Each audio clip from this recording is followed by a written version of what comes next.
Olá, pessoal. Sejam todos bem-vindos a nosso mais um encontro. Hoje, em especial, destacando um tema que é de extrema importância para o direito, não só para o direito, mas também para a gestão pública, e também um tema que também é bastante discutido no biodireito, na bioética, nos hospitais. Eu começo fazendo menção do utilitarismo, que é uma doutrina filosófico-moral, uma ética, por assim melhor dizendo, utilitarista do ponto de vista pragmático, uma ética que visa nortear as ações, né? Uma ética do dever, uma ética da realidade, se você assim preferir.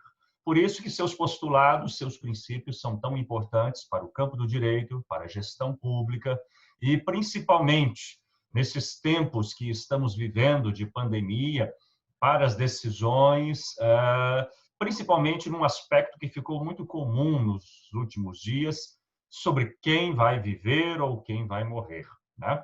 Eu começo trazendo a sua imagem. Acredito que todos que estão me assistindo devem ter visto, né, uma certa brincadeira de humor negro circulando nas redes sociais no início da pandemia do Covid-19. O tão famoso chamado meme do caixão, uma espécie de alusão a uma celebração, a um ritual de ofício fúnebre, né? Se não me engano, acho que em Nova Guiné, que justamente faz alusão de uma forma, pelo uso da pessoa que começou a fazer aqui, a uma certa forma de humor negro com a morte.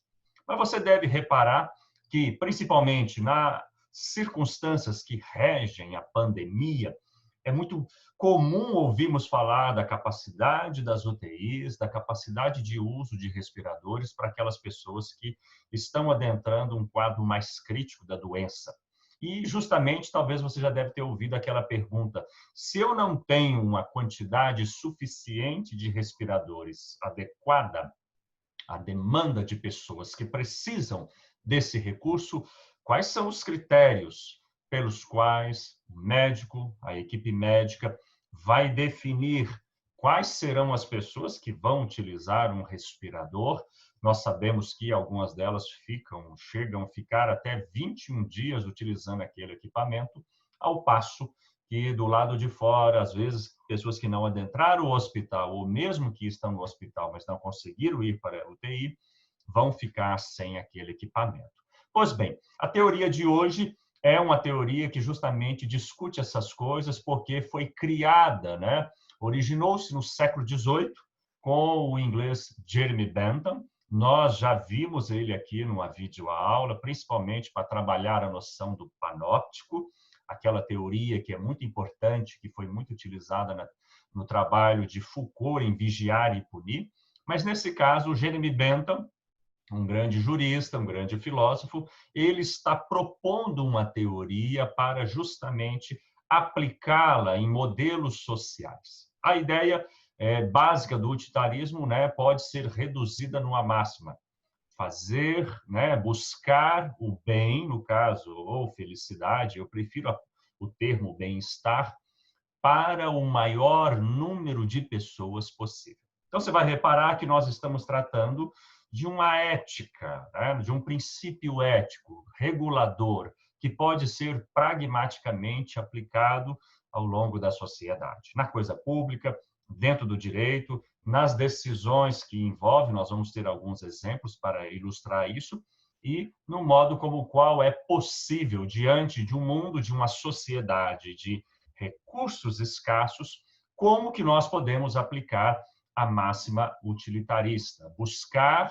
o bem-estar, o maior grau de bem-estar ao maior número possível de pessoas. Então, vamos verificar isso mais especificamente para entender essa teoria que foi iniciada justamente com Jeremy Bentham, mas também retrabalhada um pouco tempo depois, aí no século XIX, com outro britânico, o John Stuart Mill. Mas vamos verificar isso. Nós podemos verificar que o utilitarismo, como doutrina, como um corpo filosófico, ele vai começar com Jeremy Bentham e, dentro da acepção de Bentham, é um utilitarismo que nós podemos chamar de quantitativo.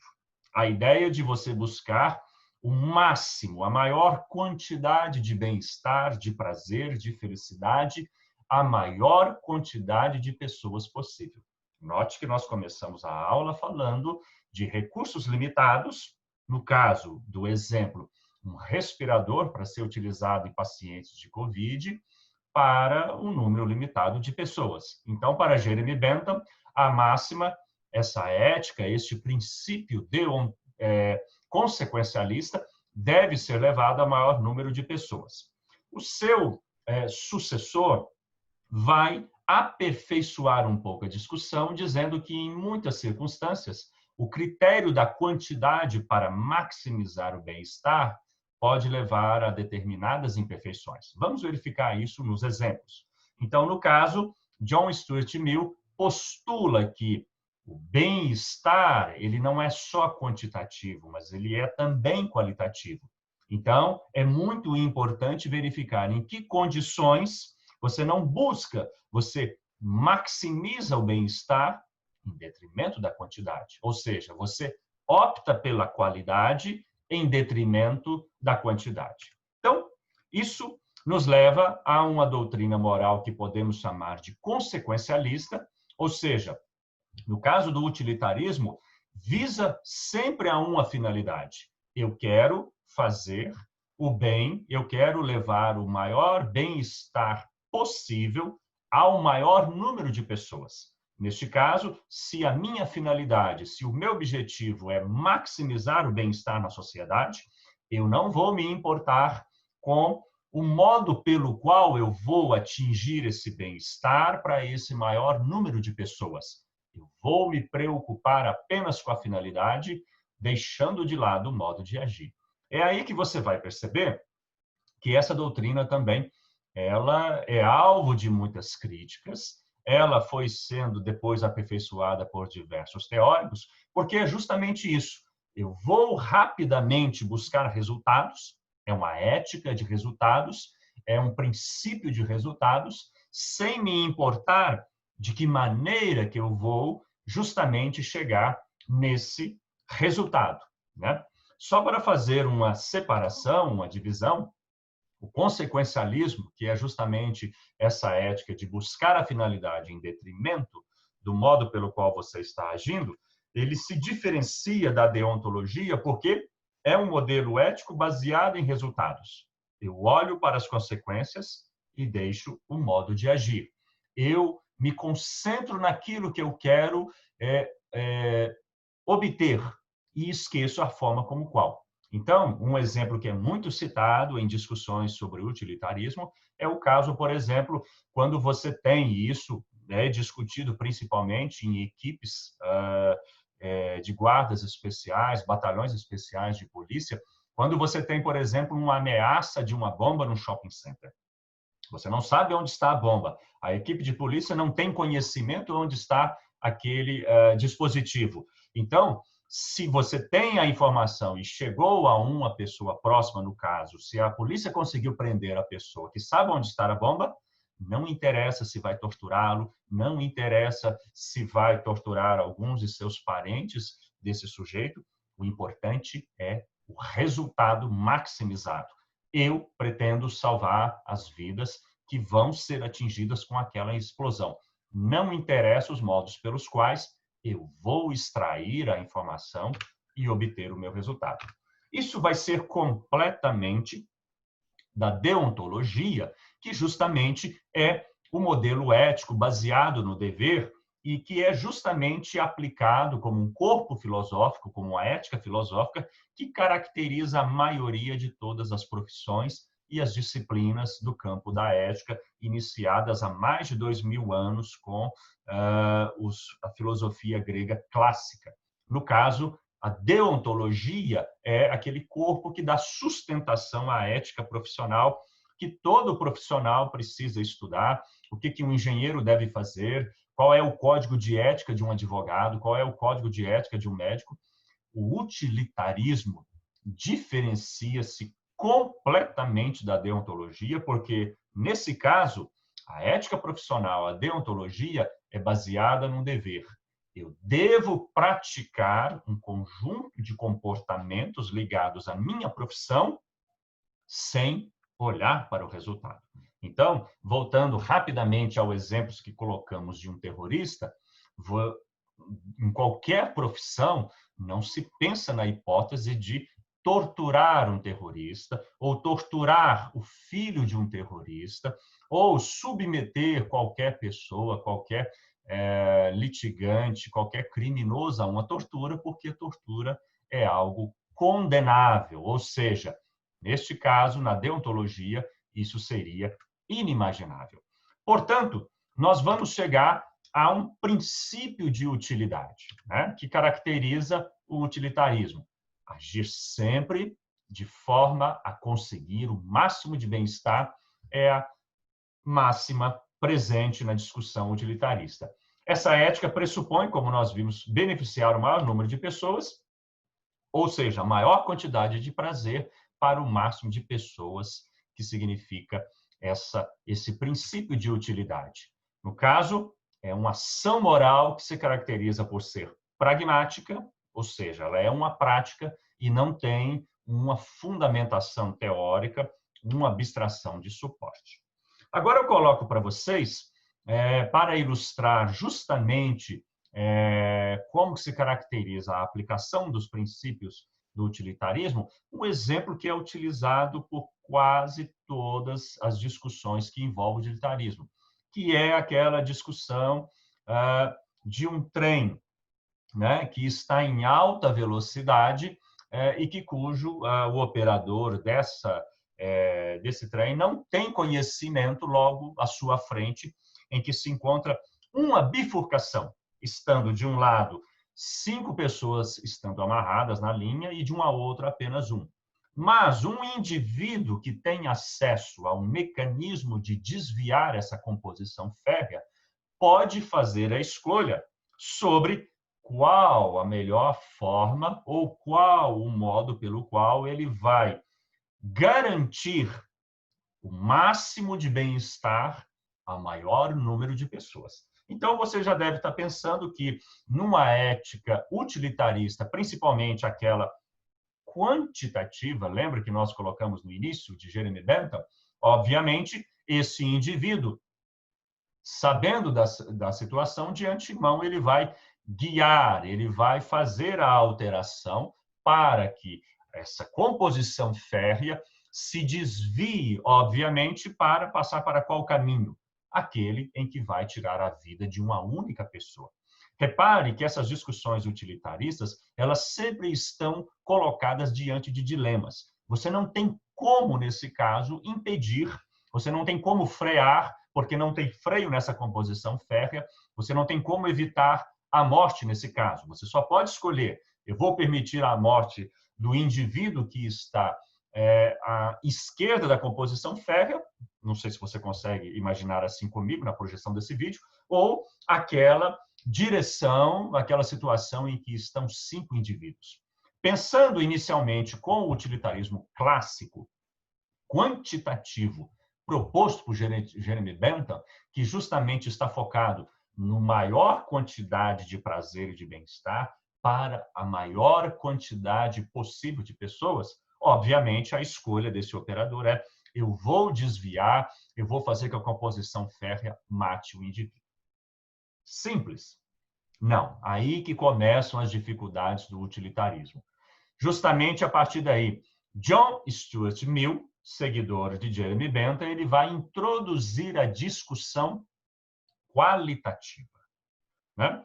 E se você soubesse de antemão que esse indivíduo que está amarrado nos trilhos fosse um grande cientista e estivesse muito próximo, no caso dos exemplos que estamos colocando, de, pelo seu trabalho, pela sua capacidade, descobrir, né, a vacina para curar, né, ou salvar o maior número de pessoas, no caso, no exemplo da pandemia do Covid-19.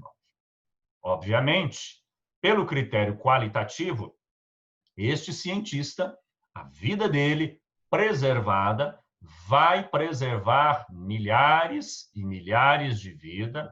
Então, nesse caso, a discussão de John Stuart Mill é justamente o seguinte: é importante buscar pela ação maximizar o bem-estar.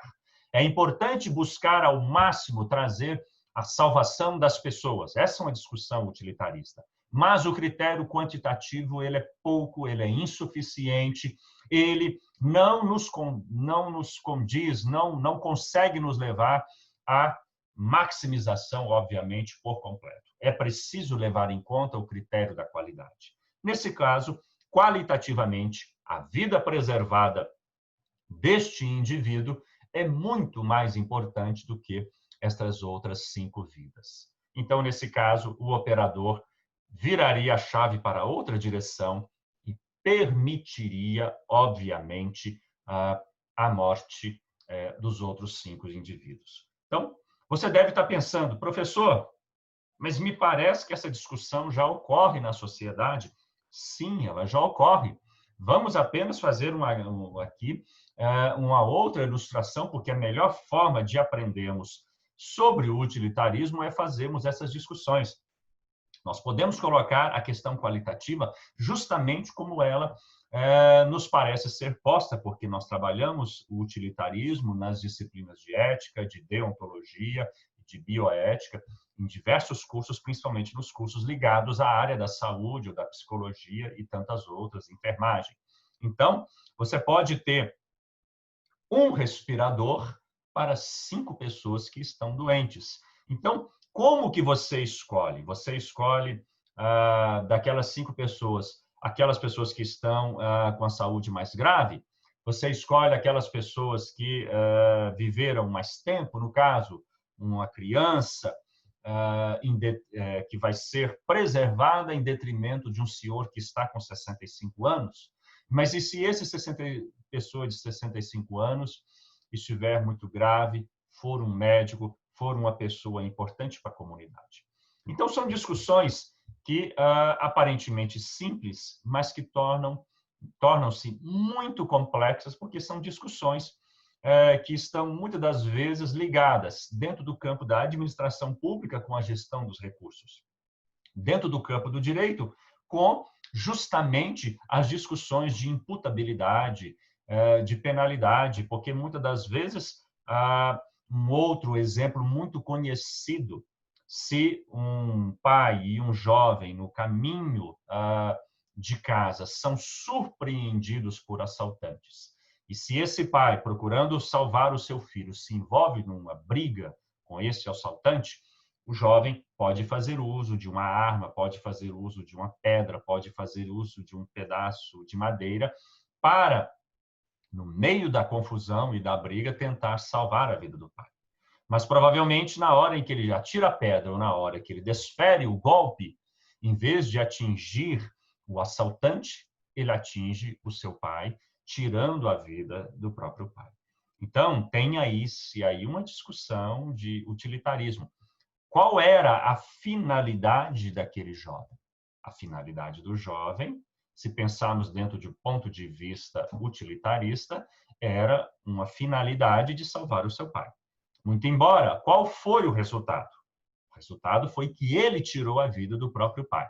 Então, entra aí uma grande discussão, que a princípio parece muito simples, mas cujo efeito é bastante importante dentro do campo do direito para aplicações de responsabilidade, principalmente quando se trata. No exemplo citado, é muito simples, né? Este jovem jamais será imputado se ele tinha como objetivo defender o seu próprio pai, né?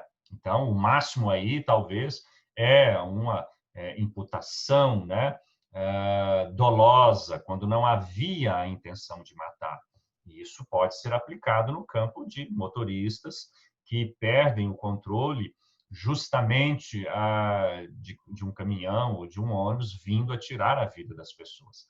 Existem diversas discussões que podem ser colocadas nesse campo do utilitarismo. A grande questão é como colocar e equacionar a questão qualitativa, que foi o grande ganho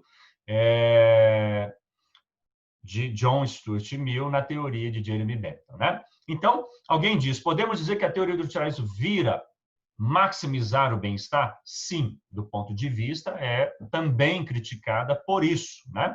Porque está embutido dentro da discussão utilitarista que você não atinge esse bem-estar para todas as pessoas, né? Então, no campo da pandemia, nós estamos vivendo isso. Você não vai ter um número suficiente de leitos de UTI para as pessoas que estão em estado grave.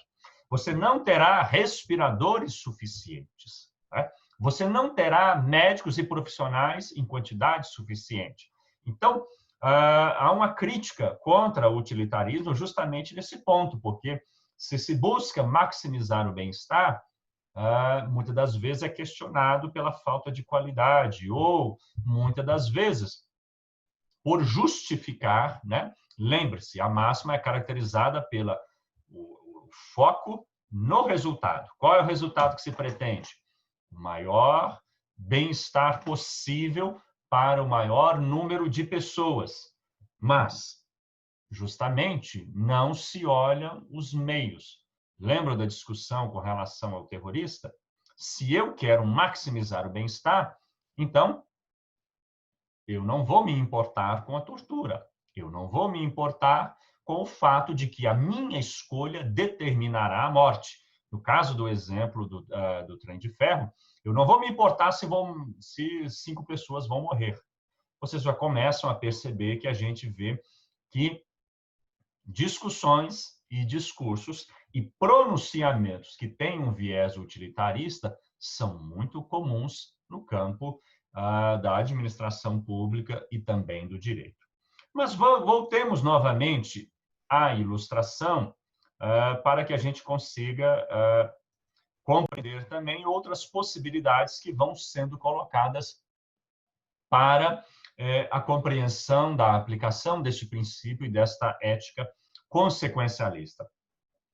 Um outro exemplo muito comum que é utilizado nas discussões sobre o utilitarismo é quando nós temos uma composição férrea cuja à sua frente, novamente, tem-se pessoas que estão ali amarradas. Você pode pensar nesse exemplo, você pode pensar que é muito comum aqui no Brasil, em passagens de nível, aquela passagem em que os carros cruzam a linha férrea em determinados pontos de algumas cidades, tem aqui em Sabará, tem em Ouro Preto, tem em Mariana, e muitas das vezes o carro morre ou enguiça justamente em cima da passagem de nível. Então, nessa discussão aqui, esta composição férrea está na direção de atingir 5 pessoas, ou um ônibus, ou uma van escolar, mas ela tem à sua frente, antes de atingir esse ônibus, essa van, ou esses indivíduos que estão ali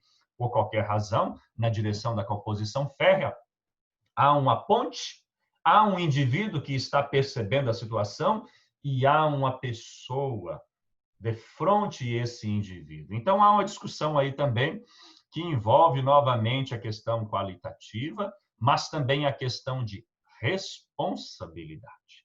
Neste caso, o indivíduo pode escolher, e é sempre a questão de escolha que está se colocando diante da ética utilitarista. Ele pode escolher que a composição férrea continue e tire a vida daquelas 5 pessoas. Lembre-se do princípio quantitativo de Bentham, maximizar o bem-estar para o maior número de pessoas. Mas ele tem a possibilidade também diante de si de empurrar este homem de uma alta estatura sobre a ponte para que ele caia e este homem sirva de anteparo para que, quando vier essa composição férrea, obviamente nós estamos pensando aqui, muitas pessoas falam, não de uma composição férrea pesada, mas de um bonde, algo de menor peso, para que, quando essa composição atinja esse indivíduo, ela mate esse indivíduo, mas ela tenha interrompido a sua velocidade e pare justamente no momento dessa queda. Então, você tem aí a discussão da qualidade, versus a quantidade, né? Neste caso, entra uma discussão enorme do ponto de vista jurídico, né? A ação desse indivíduo é moralmente aceitável? É juridicamente inimputável, no sentido de que ele age para proteger um número maior de pessoas, mas ele o faz deliberadamente, tirando a vida de um único indivíduo.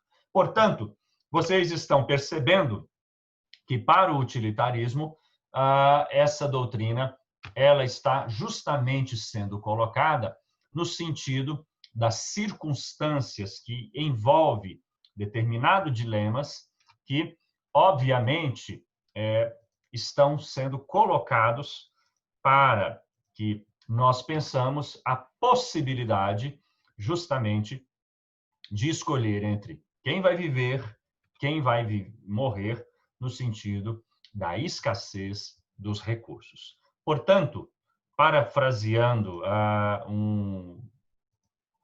não um pensador, mas alguém da literatura que nos legou uma obra de arte muito curiosa, né? Acho que a questão, se me permitem dizer, né, do utilitarismo é justamente nós pensarmos, né, na decisão de quem vai morrer ou viver, né? Então, eu brincaria, terminando, né, essa nossa exposição, brincando, parafraseando, né? Viver ou morrer? Eis a questão posta para nós pelo utilitarismo, inaugurado por Jeremy Bentham, aperfeiçoado por John Stuart Mill e depois seguido por tantas outras pessoas. É isso, pessoal. Espero que vocês tenham gostado da nossa aula de hoje, das proposições e de como que essa teoria ela é importante, principalmente para o direito, para as discussões de responsabilidade e também para a coisa pública.